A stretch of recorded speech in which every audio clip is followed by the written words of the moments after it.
मैं शादी से पहले ही प्रेग्नेंट हो गई थी और मुझे पता भी नहीं था ये बच्चा किसका है और किसने मेरे साथ ये जुल्म किया था। मैं सिर्फ अपनी माँ के साथ रहती थी। मैं उनको लेकर शहर चली आई और जब बच्चा पैदा हुआ और नर्स ने बच्चा मुझे दिखाया तो उस बच्चे को देखकर मेरी चीख निकल गई थी, क्योंकि वो बच्चा तो मेरे ही 15 दिन बाद ही मेरी शादी थी। मेरी माँ के साथ मेरे अब तक बाजार के कई चक्कर लग चुके थे। 1 महीने से मैं बाजार के चक्कर काट काट कर थक चुकी थी, लेकिन आज शायद मैं बहुत थकन से चूर हो चुकी थी या शायद धूप बहुत ज़्यादा तेज थी। मैं बाजार चली तो गई थी, लेकिन मेरा सर बुरी तरह से चकरा रहा था। गर्मी के मारे मेरा जी मिचलाने लगा था। मैंने अपनी माँ से कहा कि मेरी तबीयत बहुत ज़्यादा ख़राब हो गई है, अब तो मुझे चक्कर भी आने लगे थे। जब मेरी तबीयत ज़्यादा ही बिगड़ने लगी तो मेरी माँ मुझे डॉक्टर के पास लेकर चली गई। माँ को भी लगा शायद गर्मी की वजह से मुझे चक्कर आ रहे हैं और मेरी तबीयत ख़राब हो रही है। डॉक्टर ने मेरा चेकअप किया और मेरे कुछ टेस्ट लिख कर दे दिए, लेकिन जब रिपोर्ट्स हाथ में आई तो मेरा सर बुरी तरह चकरा गया था। मुझे लगा जरूर डॉक्टर को कोई गलत फहमी हुई है या फिर ये रिपोर्ट ही गलत है। यही हालत मेरी माँ की भी थी। वो हक्का बक्का आंखें फाड़े मुझे देख रही थीं और मुझे ये लग रहा था कि जैसे मैं अभी के अभी जमीन के अंदर धंस जाऊंगी। कुछ ना करके भी मैं मुजरिम साबित हो चुकी थी। मैं मुश्किल से बर्दाश्त करते हुए घर पहुंची थी। मेरी माँ भी चुप थी, एक शब्द भी उन्होंने मुझे नहीं बोला था। लेकिन घर आते ही मेरी माँ रोने लगी, कहने लगी, नंदिनी ये क्या कर दिया तूने, किसका पाप तू अपने पेट में पाल रही है। अब मैं माँ को क्या जवाब देती। मुझे तो खुद इस बात की जानकारी नहीं थी, मैं किस पर शक करती। मेरे घर पर तो मेरी माँ के अलावा कोई मर्द भी नहीं था। मैंने दोनों हाथों से अपना चकराता सर पकड़ा। डॉक्टर के अनुसार मैं पिछले 2 महीने से उम्मीद से थी। मेरे 3-4 तरह की रिपोर्ट्स कराई गई थी और सब रिपोर्ट्स में यही आया था और मैं इस बात को झूठा साबित नहीं कर सकती थी। लेकिन सोचने वाली बात यह थी, मेरे साथ ये सब किया किसने और कब किया, मुझे तो इस बात की खबर भी नहीं हुई थी। मेरी माँ मुझे कोसे जा रही थी, रोने लगी। मैंने कहा, माँ मुझसे कसम ले लें, मैं आपके सर की कसम खाती हूँ, मेरा इसमें कोई दोष नहीं है। मैं तो जानती तक नहीं हूँ मेरे साथ हुआ क्या है, किसका पाप मेरे पेट में पल रहा है। लेकिन मेरी बात पर मेरी माँ क्यों विश्वास करती। कहने लगी, तुम झूठ बोल रही हो, मुझे बेवकूफ़ बनाने की कोशिश मत करो। ये कोई छोटा काम नहीं है कि तुम्हारी बिना मर्जी के और तुम्हारी बिना जानकारी के हो गया और तुम्हें पता ही नहीं चला। लेकिन मैं अपनी माँ को कसम दिला दिला कर थक चुकी थी, लेकिन मेरी माँ मेरा विश्वास नहीं कर रही थी। वो बिल्कुल चुप हो गई थी। दूसरे दिन मेरी माँ मुझे एक दूसरे डॉक्टर के पास लेकर गई, जो कि उनकी जान पहचान की थी। और उस डॉक्टर को विश्वास में लेकर मेरी माँ कहने लगी कि मेरी बेटी का अबॉर्शन कर दो, तुम्हारी बड़ी कृपा होगी। लेकिन डॉक्टर कहने लगी, आपने देर कर दी, 2 महीने पूरे हो चुके हैं और मैंने नंदिनी का पूरा चेकअप कर लिया है। अगर बच्चा गिराया गया तो नंदिनी की जान को भी खतरा हो सकता है। अब इस बात का कोई हल न था और ऊपर से मेरी शादी के दिन भी करीब आते जा रहे थे। मेरा होने वाला पति तो ये राज जानकर मुझे बदनाम करके छोड़ देता। मैंने अपनी माँ से कहा कि मैं शादी नहीं करना चाहती और मुझे बस यही एक हल नजर आया था कि मेरी बदनामी होती, इससे पहले मैं खुद ही शादी से इनकार कर देती। शादी होने के बाद तो वैसे ही ये राज मेरे पति को पता चल जाना था और वो मुझे घर से धक्के देकर निकाल देता। इससे अच्छा था मैं शादी ही ना करती। मेरी माँ कहने लगी, हम इनकार का क्या जवाब देंगे, वो लोग हमसे वजह पूछेंगे। शादी में सिर्फ 15 दिन बचे हैं और इतनी जल्दी हम अचानक से यूं शादी करने से इनकार नहीं कर सकते। हमारे पास कोई ठोस वजह मौजूद नहीं है, हम लोगों के सवालों का क्या जवाब देंगे। मुझे भी कुछ समझ नहीं आ रहा था कि इस मसले का हल क्या निकाला जाए। मेरे साथ जिसने भी ये जुल्म किया था, फिलहाल वो मेरी नज़रों से छिपा हुआ था। मैं जग में अपनी बदनामी नहीं चाहती थी, इसलिए मैंने रात को ही अपना सामान बांधा और मैं दूसरे शहर चंडीगढ़ चली गई। ना तो वहाँ मुझे कोई जानता था, ना ही मेरी माँ को। हालांकि मेरी माँ ने मना किया था कि मैं अपना घर बार छोड़कर कहीं नहीं जाऊंगी, लेकिन मेरी माँ को मेरी जिद के आगे झुकना ही पड़ा और मैं अपनी माँ को लेकर चंडीगढ़ चली आई। मैंने एक अच्छी सी कंपनी में जॉब कर ली। मैं पढ़ी लिखी भी अच्छी भली थी और पहले भी जॉब करती थी। जिस लड़के से मेरी शादी होने वाली थी वो लड़का भी मेरा ही कलीग था। उसने मुझे ऑफिस में देखा, मुझे पसंद किया और मुझे प्रपोज कर दिया था। मेरे घर में मेरी माँ के अलावा और कोई भी ना था।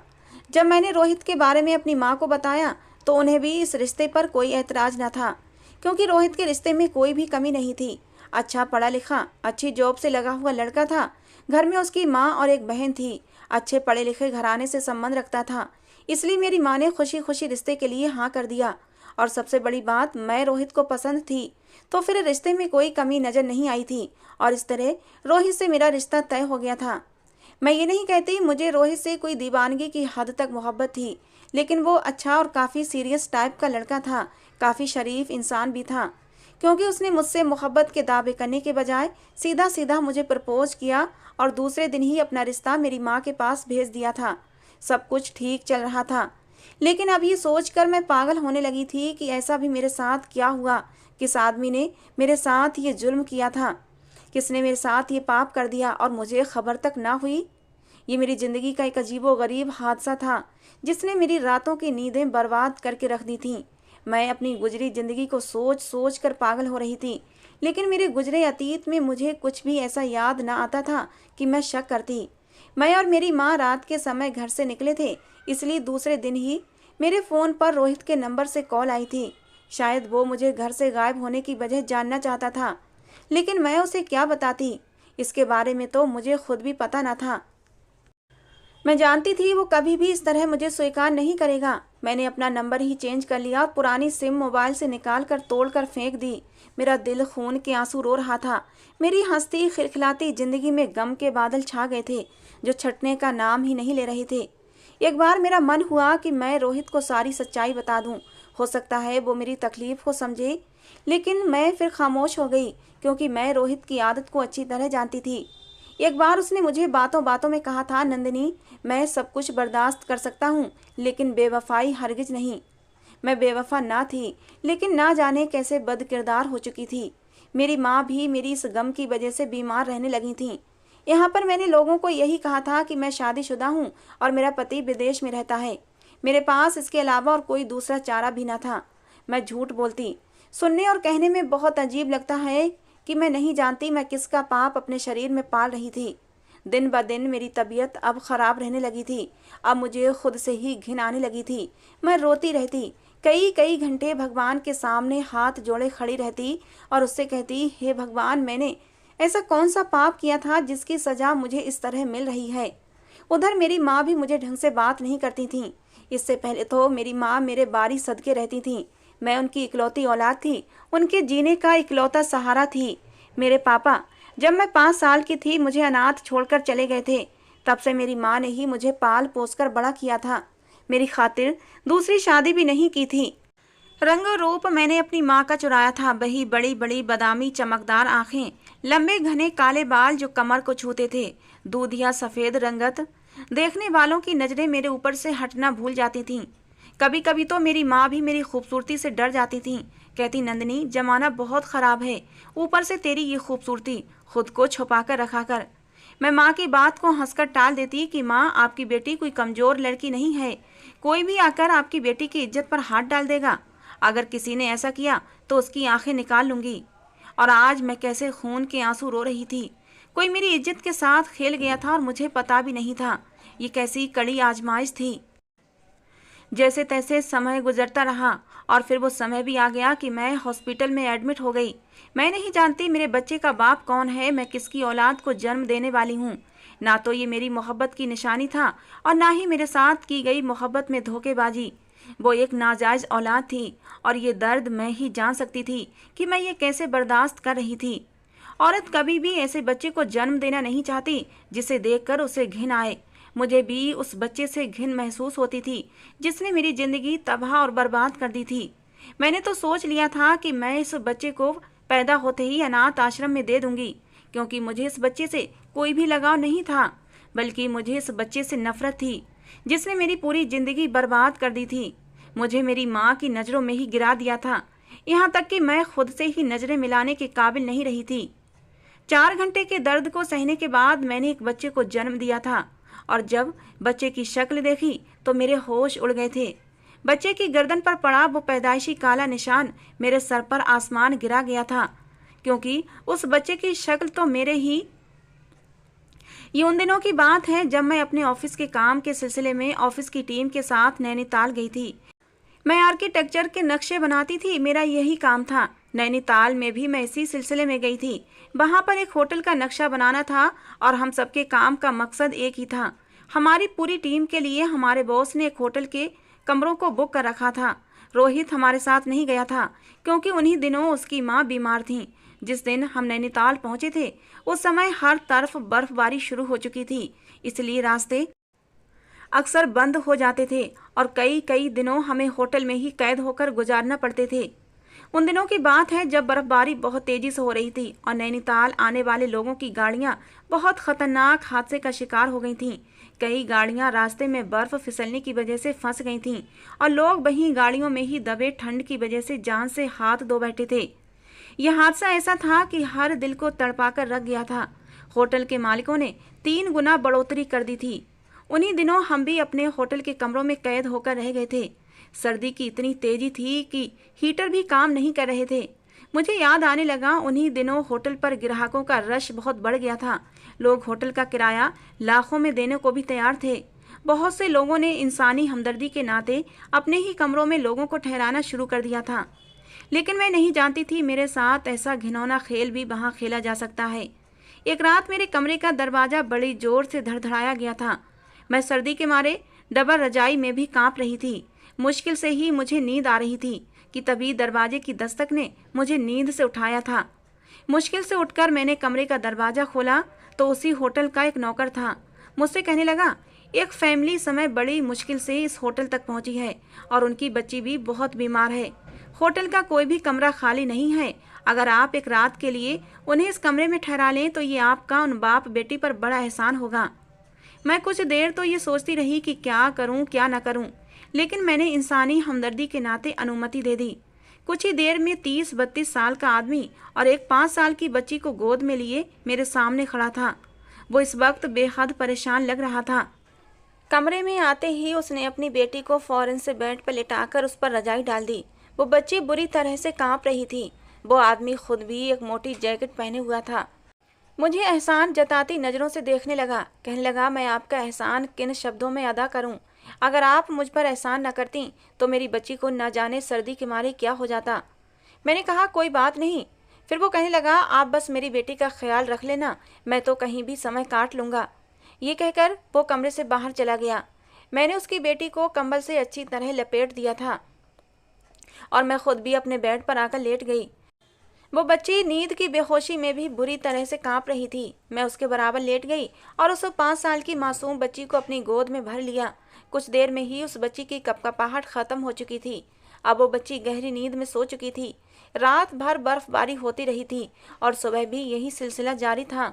सर्दी की तेजी इतनी ज़्यादा बढ़ चुकी थी कि नलों में पानी जमने लगा था। वो बच्ची जब जागी तो मुझे अपने पास देखकर कुछ घबरा गई थी। मुझसे कहने लगी, मुझे अपने पापा के पास जाना है। लेकिन मैं ये नहीं जानती थी कि उसका बाप इस समय कहाँ था। मेरे पास तो उस आदमी का नंबर तक न था। मैंने उसे बहुत समझाया कि आपके पापा अभी थोड़ी देर में आ जाएंगे, लेकिन वो रोने लगी। मैंने कमरे से बाहर निकलकर दाएं बाएं देखा कि शायद मुझे उसका बाप कहीं नजर आ जाए, लेकिन राहदारी बिल्कुल खाली पड़ी थी। मैंने बड़ी मुश्किल से उस बच्ची को चुप करवाया था। फिर एक नौकर से कहकर नाश्ता मंगवाया, लेकिन उसका बाप वापस नहीं आया था। सुबह से दोपहर हो चुकी थी, लेकिन उस बच्ची के बाप का कुछ पता न था। मैंने उस होटल के मैनेजर से बात की तो वो मैनेजर कहने लगा कि रात भर तो वो इसी होटल की लॉबी में रखे सोफे पर ही सो रहा था, लेकिन सुबह कहाँ गया हमें भी इस बात की जानकारी नहीं है। अब मैं परेशान हो गई थी कि इस बच्ची को कैसे बहलाऊं, क्या करूं, क्योंकि वो लगातार रोए जा रही थी। मुश्किल से ही मैंने उसे दोपहर का खाना खिलाया। फिर उससे उसकी फैमिली के बारे में पूछने लगी। वो कहने लगी कि मेरी मम्मी नहीं है, मुझे छोड़कर भगवान के पास जा चुकी हैं और मैं अपने पापा के साथ ही दिल्ली में रहती हूँ और मैंने ही अपने पापा से नैनीताल आने की जिद की थी। मेरे पापा मुझसे बहुत मोहब्बत करते हैं और वो मेरी कोई भी बात नहीं टालते, इसलिए मेरी जिद को देखते हुए पापा मुझे नैनीताल लेकर आए थे। लेकिन रास्ते में बर्फबारी के तूफान में हमारी गाड़ी फंस गई। मुश्किल से ही पापा मुझे गोद में लिए पैदल ही चल पड़े थे और सर्दी के मारे मैं बेहोश हो गई थी और जब मुझे होश आया तो मैं यहाँ आपके पास थी। मैंने होटल के स्टाफ से कई बार उस लड़की के बाप के बारे में पूछा था, लेकिन वो भी कुछ नहीं जानते थे। शाम के समय वो आदमी वापस लौटा था और मेरा गुस्से और परेशानी से बुरा हाल था। वो अपने पापा को देखकर बच्ची खुशी के मारे चहक उठी थी और अपने बाप के साथ लग गई और रोने भी लगी। मैं उस आदमी पर बुरी तरह बरस पड़ी। मैंने कहा, आपके अंदर जरा सी भी जिम्मेदारी नहीं है। आपकी बच्ची पूरे दिन से रो रो कर बेहाल हो चुकी है और आप हैं कि होटल से ही गायब थे। मेरी बात सुनकर वो शर्मिंदा हो गया और उसने अपनी नज़रें झुका लीं।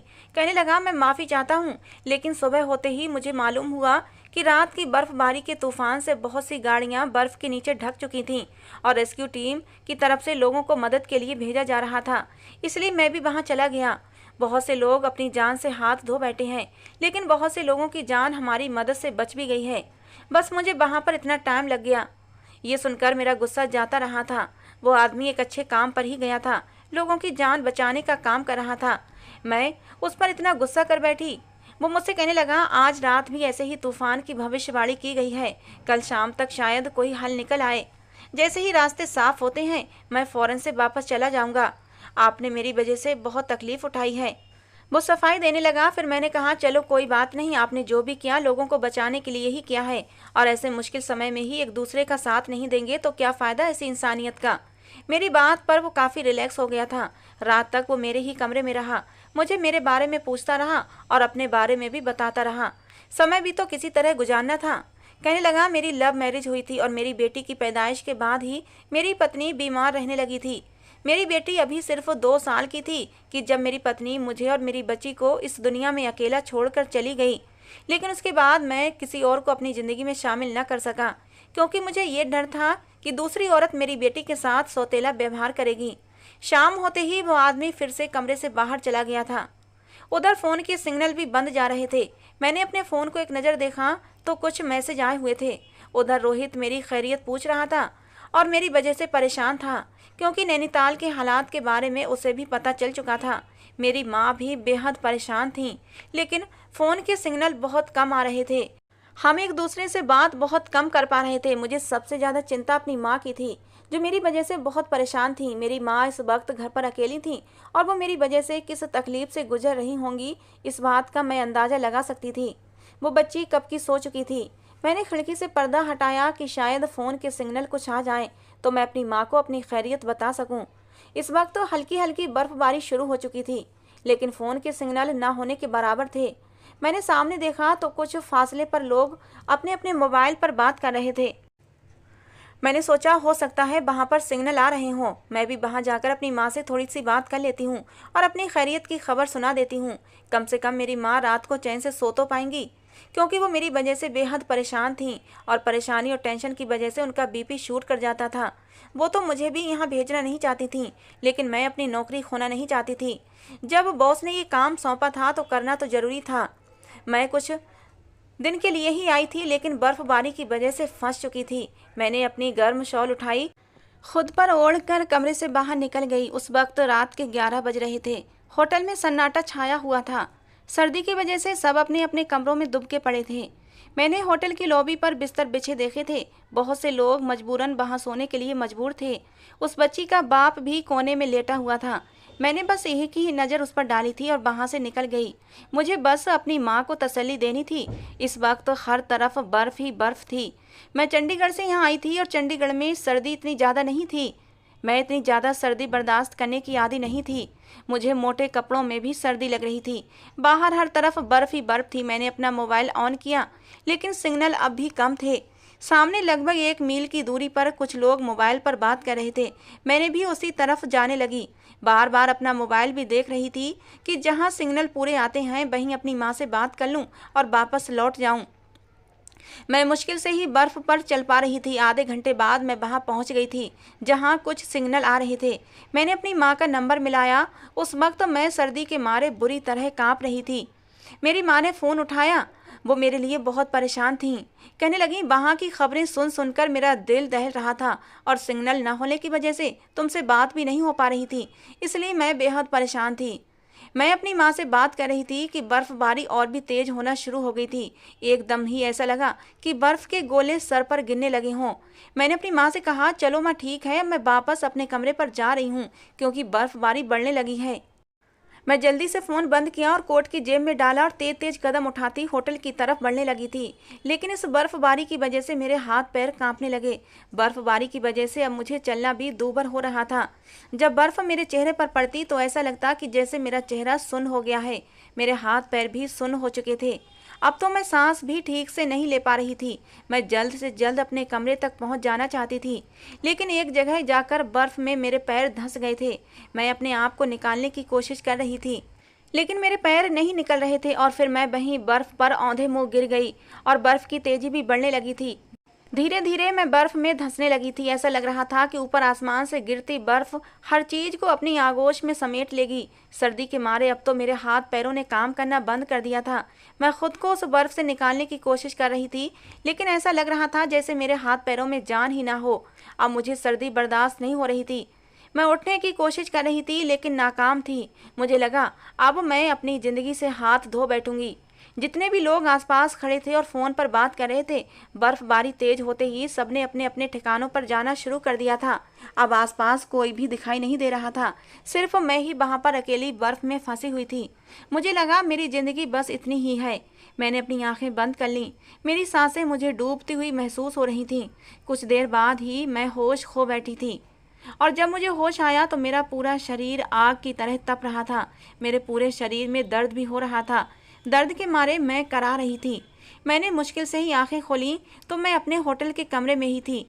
वो बच्ची मेरे पास ही बैठी मेरे हाथों को सहला रही थी। सामने सोफे पर उसका बाप नजर झुकाए बैठा हुआ था। मुझे तो लगा था कि मैं मर चुकी होंगी। मुझे किसने बचाया था और मैं यहाँ कैसे पहुंची? मैंने उठने की कोशिश की तो वो बच्ची अपने पापा को पुकारने लगी। कहने लगी, पापा, आंटी को होश आ गया है। वो आदमी सुनकर एकदम से चौंका था। शायद किसी गहरी सोच में डूबा हुआ था। फिर उठकर मेरे पास आया, मुझसे मेरी खैरियत पूछने लगा। कहने लगा कि मैं आपको बाहर जाते हुए देख रहा था। मुझे लगा शायद आपको कोई काम होगा, इसलिए आप बाहर जा रही हैं। लेकिन काफ़ी देर हो गई थी और जब आप वापस नहीं आई तो मुझे चिंता होने लगी थी। साथ ही साथ बर्फबारी भी बढ़ने लगी थी, इसलिए मैं आपको ढूंढने के लिए बाहर निकल खड़ा हुआ और थोड़ी ही दूर जाने पर आप मुझे बर्फ पर बेहोश नजर आई थीं, तो मैं आपको उठाकर कमरे में ले आया। उसके बाद वो खामोश हो गया। मैं उसकी शुक्रगुजार थी कि उसने मेरी ज़िंदगी बचा ली, लेकिन ये मालूम न था कि उस दौरान वो मेरे साथ क्या कर चुका था। मुझे 24 घंटे बाद होश आया था। मैं हॉस्पिटल में बैठी उस बच्चे को देख रही थी। उस बच्चे के नए नक्श बिल्कुल उस बच्ची और उस बच्ची के बाप जैसे थे, और सबसे बड़ी निशानी उस बच्चे की गर्दन पर वो बड़ा सा काला निशान जो उस बच्ची की गर्दन पर भी था और उसके बाप की गर्दन पर भी था, और वैसा ही निशान इस बच्चे की गर्दन पर भी था। ये उसी का बेटा था। उस रात उसी ने मेरे साथ ये पाप किया था जब मैं बेहोश हुई थी, लेकिन मैं बेखबर थी। अगले ही दिन शाम तक रास्तों को काफ़ी हद तक खोल दिया गया था। वो आदमी मुझसे नज़र नहीं मिला पा रहा था, क्योंकि वो मेरे साथ रात को पाप कर चुका था। बार बार यही कह रहा था कि मेरी गलती को माफ़ कर देना। मैं मजबूर था। मैं उसकी बात को उस समय समझ नहीं पा रही थी। मुझे लगा शायद वो मेरी जान बचाने के लिए मुझे बर्फ से उठाकर कमरे तक लाया था, इसीलिए ये बात कह रहा था। वो अपनी बेटी को लेकर वापस जा चुका था। मैं भी कुछ दिन बाद वापस लौट आई थी, क्योंकि जिस कदर बर्फबारी नैनीताल में हो रही थी, सारे काम रोक दिए गए थे। फिर रोहित के घर वालों ने भी शादी की जल्दी मचा दी थी। 2 महीने कैसे गुजरे मैं समझ ही नहीं पाई, और अब इस बच्चे को देखकर मुझे सब कुछ याद आ गया था। मैं इस बच्चे को देखकर फूट फूट कर रोने लगी। कैसा जालिम आदमी था। मैंने उसे पनाह दी, उसकी बच्ची को संभाला, और उसने मेरी बेहोशी का नाजायज फ़ायदा उठाया था। इससे तो अच्छा था मुझे मर जाने देता, क्योंकि जो ज़िंदगी उसने मुझे दी थी मेरे लिए मौत से भी बुरी थी। घर वापस आकर मैंने अपनी माँ को सारी हकीकत बता दी। मैं नहीं जानती वो आदमी कौन था, कहाँ रहता था। यहाँ तक कि मुझे तो उसका नाम भी पता नहीं था कि जिसके बच्चे की मैं माँ बन चुकी थी। मैंने अब अपनी ज़िंदगी से समझौता कर लिया था। अभी मेरा बच्चा कुछ ही महीने का था कि मैंने उसे अपनी माँ के हवाले कर दिया और ख़ुद जॉब करने लगी। मैं उसे अनाथ आश्रम में नहीं डाल सकी। कुछ भी कहो, 9 महीने तक मैंने उसे अपने पेट में पाला था और मौत को छूकर उस बच्चे को जन्म दिया था। वो मेरा भी खून था। मैं उसे खुद से जुदा नहीं कर सकती थी, इसलिए मैंने उसे अपना लिया। लेकिन घर भी चलाना ज़रूरी था, इसलिए उसे अपने माँ के हवाले कर दिया और ख़ुद जॉब करने निकल खड़ी हुई। लेकिन पता नहीं था किस्मत एक बार मुझे फिर उस आदमी के सामने लाकर खड़ा कर देगी।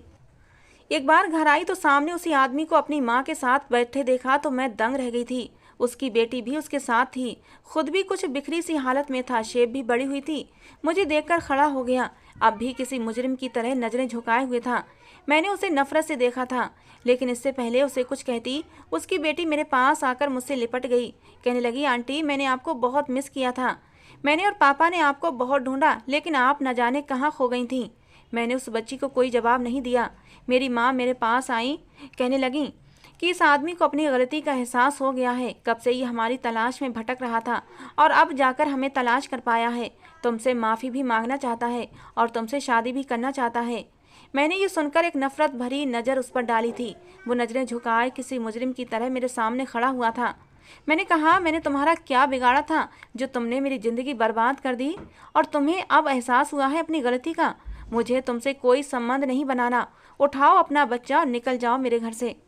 ये कहकर मैं नम आंखों से अपने कमरे में चली गई। मेरे अंदर के सारे बर्दाश्त दम तोड़ चुके थे। मैं फूट फूट कर रोने लगी।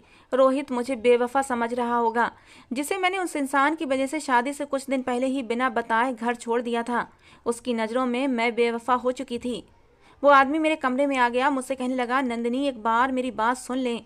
अगर आपको ये लगे कि मैं गलत था तो बेशक जो चाहे मुझे सज़ा देना, मैं उफ तक नहीं करूँगा। आंखें उसकी भी नम थीं। वो मेरे सामने आकर बैठ गया। मैंने अपने आंसू साफ किए। उसके सामने मैं कमज़ोर पड़ना नहीं चाहती थी। वो कहने लगा, जिस रात मैं तुम्हें बेहोशी की हालत में कमरे में लाया था, तुम्हारा शरीर ठंड की वजह से एकदम नीला पड़ चुका था। तुम्हारी ज़िंदगी बचाने का मेरे पास एक ही रास्ता था, वरना तुम अपनी जान से हाथ धो बैठती और मैं तुम्हें अपनी आंखों के सामने यूं मरता हुआ नहीं देख सकता था, क्योंकि तुमने मेरे ऊपर बहुत बड़ा एहसान किया था मेरी बच्ची की ज़िंदगी बचाकर, और मैं अपनी बच्ची की ज़िंदगी बचाने वाले को अपनी आंखों के सामने मरता हुआ नहीं देख सकता था। मैं हर हाल में तुम्हें बचाना चाहता था। अगर मेरे पास तुम्हारी जान बचाने का कोई दूसरा रास्ता होता तो मैं ये गुनाह कभी न करता। पहले मैंने तुम्हारे शरीर को गर्मी देने की हर मुमकिन कोशिश की थी। तुम्हारे हाथों को सहलाया, तुम्हारे पैरों के तलवों को सहलाया, लेकिन तुम्हारे शरीर में गर्मी पैदा नहीं हो रही थी और मेरे पास लास्ट ऑप्शन अपने शरीर की गर्मी देना ही बचा था। मेरा विश्वास करो नंदिनी, जब मैंने तुम्हारे शरीर से कपड़े अलग किए थे उस समय मैंने अपनी आंखें बंद कर ली थीं। मेरे मन में कोई भी गलत विचार नहीं थे। मैं बस तुम्हें अपने शरीर की गर्मी देकर तुम्हारी जान बचाना चाहता था। लेकिन पता नहीं वो कौन से कमज़ोर पल थे कि तुम्हें अपने शरीर की गर्मी देते देते मैं बहक गया था और वो सब कुछ हो गया जो नहीं होना चाहिए था। सुबह मुझे इस बात की बहुत शर्मिंदगी थी और मैं हिम्मत करने के बावजूद भी तुमसे कुछ कह नहीं पाया। तुम्हें बिना बताए चला गया, लेकिन इस एहसास जुर्म ने मुझे चैन नहीं लेने दिया। तुम्हें बहुत ढूंढा, होटल से तुम्हारे ऑफिस का पता निकलवाया और तुम्हारे ऑफिस से तुम्हारे घर का एड्रेस निकलवाया। तुम्हारे घर भी गया था, लेकिन वहाँ मालूम हुआ कि तुम्हारी शादी होने वाली है। मैंने सोचा तुम शादी करके अपनी ज़िंदगी में खुश रहोगी। मैं तुम्हें ये सच्चाई बताकर डिस्टर्ब नहीं करना चाहता था, इसलिए वापस चला गया। लेकिन कुछ दिन पहले ही मैंने तुम्हें अपने दोस्त के ऑफिस में देखा था। मालूम हुआ तुम्हारा एक बेटा भी है और तुम्हारा पति विदेश में होता है। ये सोचकर दिल को सुकून हुआ था कि तुम अपनी ज़िंदगी में खुश हो। तुम्हारा एक प्यारा सा बेटा है और तुम्हारा पति भी है। लेकिन फिर भी मैं अपने किए की माफ़ी मांगना चाहता था, इसलिए यहाँ आ गया। लेकिन तुम्हारी माँ से सच जानकर मुझे बहुत दुख हुआ कि मेरी वजह से तुम्हें इतनी तकलीफ़ उठानी पड़ी। मुझे माफ़ कर दो और मुझसे शादी कर लो। मैं बाकी की सारी ज़िंदगी अपने जुर्म की भरपाई करता रहूँगा, लेकिन मुझे इस जुर्म के एहसास से छुटकारा दिला दो नंदिनी, जो मजबूरन मुझे करना पड़ा था।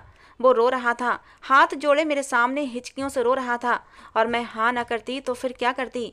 मैंने उसके जुड़े हुए हाथ पकड़ लिए और उसे माफ़ कर दिया। बहुत ही सादगी से हम दोनों की शादी हो गई और मैं उसकी दुल्हन बनकर उसके घर चली गई। शादी के बाद उसने मुझे इतनी मोहब्बत दी कि मैं अपने सारे गम और तकलीफ भूल गई थी। मेरा एक प्यारा सा परिवार है जिसमें एक प्यारी सी बेटी और एक प्यारा सा बेटा है और चाहने वाला पति है। भला मुझे और क्या चाहिए। दोस्तों, ये थी आज की हमारी कहानी। कैसी लगी ज़रूर बताना। कहानी को लेकर अपनी राय ज़रूर दिया करें दोस्तों, जिससे कि हमें पता चले आपको हमारी कहानी पसंद आती है या नहीं। कहानी पसंद आई हो तो प्लीज़ लाइक करना। रोज़ एक नई कहानी सुनने के लिए हमारे चैनल को भी सब्सक्राइब करना। मिलते हैं दोस्तों एक अगली नई कहानी के साथ।